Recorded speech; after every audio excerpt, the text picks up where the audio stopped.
दंडवत प्रणाम। पूर्ण परब्रह्म परमेश्वर अवतार सर्वज्ञ श्री चक्रधर स्वामींच्या उत्तरार्ध कार्याची सुरुवात खडकुली या स्थानापासून झाली। खडकुली या स्थानावर सर्वज्ञांचा पूर्वार्ध काळ संपला आणि उत्तरार्ध कार्याची सुरुवात या खडकुली या महान स्थानापासून सुरुवात झाली। उद्धरण व्यसनी परमेश्वर अवतार सर्वज्ञांचे खडकुली येथे 1 ते 1.25 महिने वास्तव्य होते। खडकुली हे गाव तालुका गंगापूर, जिल्हा छत्रपती संभाजीनगर, महाराष्ट्र येथील असून परमपूज्य परममहंत आचार्य प्रवर श्री नागराज बाबाजी कपाटे यांनी या स्थानाची शोधणी व बांधणी 2004 मध्ये केली। 2004 पासून आजपर्यंत दरवर्षी 29 एप्रिल रोजी या स्थानावर पंचावतार उपहार उत्सव संपन्न होत असतो। खडकुली म्हटले की आपणास महानुभाव पंथाचे प्रथम आचार्य श्री नागदेवाचार्य यांची दीक्षाभूमी आठवते। महानुभाव पंथाचे प्रथम आचार्य श्री नागदेवाचार्य यांनी अनुसरण संन्यास दीक्षा याच स्थानी घेतली, म्हणून या स्थानाला महानुभाव पंथांचे दीक्षास्थान सुद्धा म्हटले जाते। भटोबासांना झोळी देणे व भिक्षाविधींचे निरूपण स्वामींनी या स्थानावर केलेले आहे। खडकुली हे गाव नसून नदीच्या किनाऱ्यावर असलेली एक कपार आहे। त्यास चिंच कपाट किंवा चिंच कपार या नावाने ओळखले जाते। जेव्हा येथे स्वामींचे वास्तव्य होते तेव्हा त्यांच्या गुंफेच्या आजूबाजूला चिंचेची 3 विशाल वृक्ष होती। या झाडांपासून उन्हाळ्यात घनदाट सावली व पावसाळ्यात पावसापासून संरक्षण होत असे। जर आपल्याला खडकुली या महान स्थानी जायचे असेल तर खडकुलीला जाण्यासाठी छत्रपती संभाजीनगर, गंगापूर फाटा, भेंडाळा, भुईधानोरा, धनगरपट्टी, आगरवाडगाव व खडकुली हा एक मार्ग आहे। दुसरा मार्ग म्हणजे छत्रपती संभाजीनगर, ढोरेगाव, सावखेडा व खडकुली असा एक मार्ग आहे। तिसरा मार्ग म्हणजे संभाजीनगर, बिडकीन सेकटा, सेंदूरवाडा फाटा, मांडवा, सावखेडा व खडकुली असा एक मार्ग आहे। तर खडकुलीला जाण्या अगोदर तेथील पाण्याची पातळी व वारे वादळ यांची चौकशी करूनच जावे। मंडळी, मी तुम्हाला खडकुली या स्थानावरील जे महानुभाव पंथीय आश्रम आहे त्या आश्रमातील भोजराज बाबा कपाटे यांचा फोन नंबर मी तुम्हाला स्क्रीनवर देत आहे। तरी या फोन नंबरवर तुम्ही या स्थानाला भेट देण्या अगोदर, वंदन करण्या अगोदर ह्या फोनवर फोन करून चौकशी करा आणि मगच या स्थानाला वंदन करण्यासाठी निघावे। सावखेडा या गावापासून आग्नेयेस 4 किलोमीटर अंतरावर महानुभाव आश्रम आहे। तेथे तुमच्या राहण्या व मुक्कामाची सोय होईल। खडकुली या स्थानाला स्थानवंदन करण्यासाठी जो मी तुम्हाला स्क्रीनवर भोजराज दादा यांचा नंबर दिलेला आहे त्या नंबरवर फोन करावे, जेणेकरून तुमची व्यवस्था होईल। आणि या स्थानाला तुम्हाला पाण्यातून होडीद्वारे, बोटद्वारे जावे लागते, तर त्यांची पण हे बाबा आपली व्यवस्था करतील। खडकुली या स्थानांची आपण लीळा पाहणार आहोत। तर खडकुली या स्थानाची पहिली लीळा आहे भटोबासांचे अनुसरण। सर्वज्ञांनी भटोबासांना केलेल्या निरोपणाने भटोबासांना ईश्वर प्रतीती झाली होती, म्हणून भटोबासांना ईश्वराविषयी आवड निर्माण झाली होती। भटोबास सर्वज्ञांच्या सन्निधानात राहू लागले। सर्वज्ञांचे सेवादास्य करू लागले. त्यांचे असे वागणे हे दादोसांना आवडले नाही. म्हणून दादोस भटोबासांना कांबखेड्याला घेऊन गेले. तेथे भटोबास व दादोस 3 आठवडे राहिले. दादोस हे भटोबासांचे मानलेले गुरु होते. 3 आठवड्यानंतर दादोस, आबाईसा, भटोबास सर्वज्ञांच्या भेटीसाठी खडकुलीला आले. जेव्हा भटोबास खडकुलीला आले तेव्हा त्यांना पूर्वीपेक्षाही अधिक सर्वज्ञांविषयी आवड निर्माण झाली होती. भटोबास सर्वज्ञांच्या सन्निधानात राहतील म्हणून दादोस भटोबासांच्या आई आबाईसाला म्हणतात, हा नागदेव सर्वज्ञांच्या सन्निधानात राहण्याच्या विचारात आहे. जर हा त्यांच्या सन्निधानात राहिला तर तुम्ही भाकर तुकड्याला, अन्न पाण्याला महाग व्हाल, हे लक्षात ठेवा. मग आबाईसा भटोबासांना विचारपूस करतात. पण जेव्हा भटोबास तुम्हाला हे कोणी सांगितले असे म्हणतात तेव्हा आबाईसा गप्प राहतात. मग दादोस स्वतः सर्वज्ञांना एकांत मागून भटोबासांना स्वामींच्या सन्निधानात ठेवू नये म्हणून विनवणी करतात. पण त्याचाही तेथे काही लाभ होत नाही. मग दुसऱ्या दिवशी दादोस, आबाईसा, उमाईसा, महादाईसा, भटोबास हा दादोसांचा शिष्य परिवार हे सर्वजण सावखेड्याला निघाले. पण काही वेळेनंतर भटोबास आपल्या आईला शौचाला जायचे आहे म्हणून सरळ सर्वज्ञांजवळ वापस आले. तेव्हा स्वामी त्यांना विचारतात की काही विसरलं काय? भटोबास म्हणतात, काही नाही. तेव्हा पुन्हा स्वामी त्यांना म्हणतात, तर मग कशाला आले? तेव्हा भटोबास म्हणतात की मी सर्वज्ञांजवळ 5-7 दिवस राहीन. तेव्हा स्वामी म्हणतात, तसे आम्ही कोणाला राहू देत नाही. आम्ही पाठवू तेव्हा जावे लागेल व बोलावू तेव्हा यावे लागेल. आमच्या आज्ञेत वागाल, पूर्णपणे आमच्या अधीन राहून, तरच मग आम्ही तुम्हाला राहण्याची परवानगी देऊ.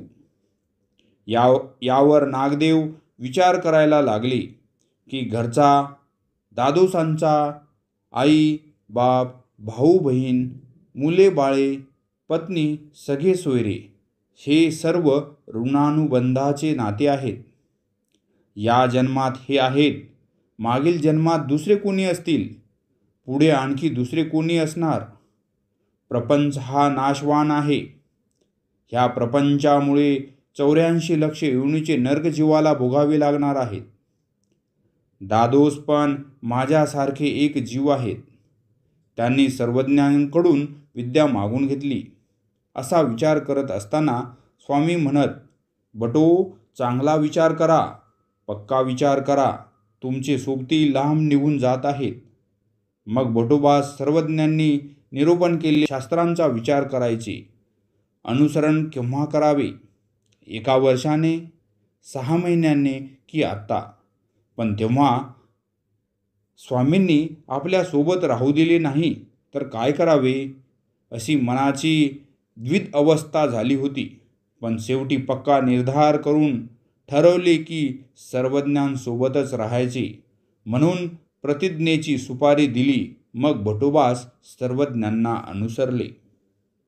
असे हे महास्थान महानुभाव पंथांचे प्रथम आचार्य श्री नागदेवाचार्यांची दीक्षाभूमी, ते म्हणजे खडकुली महास्थान. याच स्थानावर सर्वज्ञ श्री चक्रधर स्वामींनी भिक्षाविधी, आटनविजन, भिक्षाभोजन, स्थानप्रसाद सेवा हे सुद्धा या स्थानावर स्वामींनी निरूपण केलेले आहे. याच स्थानाचा दुसरा एक प्रसंग म्हणजे सर्वज्ञ श्री चक्रधर स्वामींचा मुक्काम रानावनात किंवा जनसंपर्करहित ठिकाणी होत असे. म्हणून रात्री राखण करण्यासाठी दररोज आळीपाळीने एक भक्तजन रात्रपाळी करीत होते. त्या दिवशी राखण करण्यासाठी औसांची पाळी आली होती. त्या दिवशी सावखेडा येथे आठवडा बाजार होता. व्यापाऱ्यांनी स्वयंपाक केला होता. औसा नाथपंथी सिंगनाद भळळूनाद गाऊ लागली. त्यांचा आवाज ऐकून व्यापाऱ्यांची मुले एकत्र जमून म्हणतात, चला रे, आपण जाऊन यांना घाबरूया. हे रानावनात राहतात, शिळे पाळे अन्न खातात, यांच्याकडून काय होईल. मग त्या मुलांनी तो विस्तव खापरात भरून घेतला. वरच्या बाजूने गुंफेच्या दिशेने विस्तव फेकू लागले. विस्तव संपल्यावर त्यांनी खापर खाली टाकून दिले. त्यावेळेस खापराचा आवाज ऐकून औसाला जाग आली. औसाने आपले केस विस्कटून अक्राळ रूप धारण करून खाईन रे खाईन म्हणत त्या मुलांच्या मागे लागल्या. मग ती मुले घाबरून पळू लागले. त्यांच्या कानात भळळू हा एकच शब्द एकसारखा ऐकू येत होता. त्यामुळे ती मुले अधिकच घाबरून पळत होती. कुणाचे गुडघे, कुणाचे नाक, कुणाचा घोटा, कुणाचा पाय मुरगळला. औसाचा आरडाओरडा ऐकून स्वामी बाहेर आले व औसाला म्हणाले, तुम्ही काय लहान मुलांना खाणारी लाव आहात का? एखादा भीतीपोटी बेशुद्ध होऊन पडला व मेला तर काय कराल? अशी भीती निर्माण करू नये असे औसाला सांगितले. याच महास्थानी सापाने चावलेल्या वाडेगावच्या माळ्याला सर्वज्ञांनी जीवनदान दिले, ते म्हणजे खडकुली याच स्थानी. वाडेगावच्या माळ्याला सर्पदंश झाला होता, म्हणून बरेच वैद्य मांत्रिक आणले, बराच उपाय केला, पण काहीही त्याचा फायदा झाला नाही. तेव्हा गावातील एकाने म्हटले की खडकुलीला जे सामर्थ्यवान पुरुष राहतात ते स्वतःला ईश्वर पुरुष म्हणून घेतात, त्याला तेथे नेऊन टाका. जर खरंच ते सामर्थ्यवान पुरुष असतील तर याला जिवंत करतील. मग माळ्याला लिंबाच्या पाल्यात गुंडाळून गुंफेच्या वरच्या बाजूस ठेवले. काही वेळानंतर औसा काही कामानिमित्त गुंफेबाहेर जात होत्या. तेव्हा माळ्याची पत्नी म्हणते, अहो आई, सर्वज्ञांना माझी विनंती करा. माझ्या पतीला सापाने दंश केला आणि त्यातच त्यांचा देहांत झाला. तरी त्यांना सर्वज्ञांनी जिवंत करावे. परत ती विनंती करू लागली, रडू लागली की माझ्या घरी दररोज पायली दीड पायलीचे धान्य लागते. इतके मुले बाळे आहेत. आमची स्थिती आग लागलेल्या मुंग्यांच्या वारुळाप्रमाणे झाली आहे. असे म्हणून ती रडू लागली आणि त्या रडण्यामुळे त्या औसाला त्यांची दया आली. मग औसांनी स्वामींना विनंती करून चरणोदक घेऊन आली व स्वामींनी सांगितलेल्या विधी केला. तो माळी जिवंत झाला, पण त्याला उठवता येत नव्हते. तेव्हा औसा परत स्वामींना विनवणी करून त्याच्याजवळ घेऊन येतात. तेव्हा स्वामींनी कृपादृष्टीने त्या माळ्याला पाहिले. तेव्हा तो माळी उठला व स्वामींना दंडवते घालून श्रीचरणास लागला. याच स्थानी दवना पर्व हा पंचपर्वापैकी एक पर्व खडकुली येथे झाला होता. याच स्थानावर इंद्रभटांना फुटाप्रसाद दान ही सुद्धा लीळा या स्थानाची आहे. खडकुली या स्थानी होळी व सिमुगा सारंग पंडितांचे शिंपणे हे दोन्ही सण स्वामींनी या स्थानावर साजरे केलेले आहेत. या स्थानावर सारंग पंडितांना चादर प्रसाद दान स्वामींनी दिलेला आहे. या स्थानावर गोविंदावर कपाट पडून देहत्याग करणे हे सुद्धा स्थान येथेच उपलब्ध आहे. खडकुली या स्थानी खेई गोईचे अनुसरण सुद्धा झालेले आहे आणि आपल्या पंथामध्ये त्याग असावा तो खेई गोईचा असे स्वामी सुद्धा त्यांची प्रशंसा करतात. सर्वज्ञ श्री चक्रधर स्वामींनी नामाचे 10 ठाय या खडकुली या स्थानावरच निरूपण केलेले आहेत. भटोबासांना रुद्रपुराला पाठवणे या स्थानावरची लीला आहे. बोनेबायांची भेटसुद्धा सर्वज्ञांना या खडकुली या स्थानावरच झालेली आहे. अशा या पवित्र स्थानाची थोडक्यात मी तुम्हाला माहिती इथे श्रवण केलेली आहे. इथल्या 1-2 लीळासुद्धा मी तुम्हाला श्रवण केलेल्या आहेत. तर व्हिडिओ आवडला असेल तर व्हिडिओला लाईक करा आणि हा व्हिडिओ आपल्या अच्युतगोत्री परिवारामध्ये शेअर करायला विसरू नका. भेटत जाऊ आपण अशाच नवीन व्हिडिओमध्ये. तोपर्यंत तुम्हा सर्वांना पुन्हा एकदा राम फासगेचा सादर दंडवत प्रणाम. ऐका त्या खडकुलीची लीळा, ऐका त्या खडकुलीची लीळा. एका माळ्याला सर्पदंश झाला, एक माळ्याला सर्पदंश झाला. ऐका त्या खडकुलीची लीळा, ऐका त्या खडकुलीची लीळा. एका माळ्याला सर्पदंश झाला, एका माळ्याला सर्पदंश झाला. गावातील लोकांनी विष उतरिले, परंतु ना त्याचे विष उतरले. गावातील लोकांनी विष उतरले, परंतु ना त्याचे विष उतरले. अशातच त्याचा मृत्यू झाला, अशातच त्याचा मृत्यू झाला.